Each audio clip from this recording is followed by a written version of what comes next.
Hapa pia nimekuja kwa sababu ya mambo ya soko yenu. Mnakumbuka tulisimama hapa tukaongea mambo ya soko. Si namna hiyo? Pale soko imeungua mara nyingi. Watu wengi wamepoteza mali pale. Tumesema tunataka kujenga hiyo soko upya. Ndio leo nimefika hapa ili kuanzisha ujenzi wa soko mpya ya watu wa Embu hapa chini. Nyinyi mko tayari tupangane namna hiyo? Tumesema tunapanua hiyo soko mpaka ifikie wafanyabiashara 3,000. Tunataka kujenga soko ya gorofa kama 4 pale.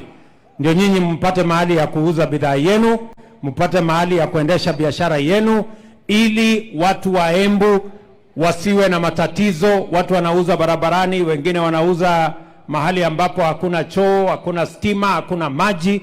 Tumesema hiyo tunataka kuweka nyuma yetu, tupange soko yenu vizuri pale, na ndio nimefika hapa kuianzisha rasmi.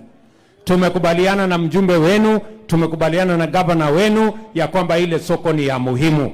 Mimi nataka nijue kutoka watu wa Embu, hiyo soko ni ya muhimu kwenu ama tufanye kazi nyingine kwanza? Tufanye hiyo? Mume-approve?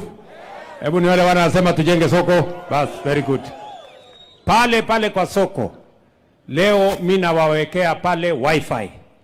Na mimi naweka WiFi kwa watu wa pale, pia kwa stage tunaweka WiFi. Hamutakuwa mnanunua bundles tena, mtakuwa mnaendesha biashara yenu pale. Mimi niliwaambia mambo ya kununua bundles tutaweka chini, ile kupiga simu tutawawekea WiFi, mtapiga simu free of charge. Tunaelewana? Kwa sababu tunataka kusaidia kila mtu afanye biashara. Na mimi nimeona wajamaa wengine hapa wanaanza kusema ati WiFi sasa watakuwa wanapatiana date. WiFi si ya kupatiana date. WiFi ni ya kufanya biashara. Date ni baada ya kazi. Ama mnasemaje? Mimi naona jamaa hapa anasema ati amebahatika sasa atakuwa anapatiana date bila kulipa.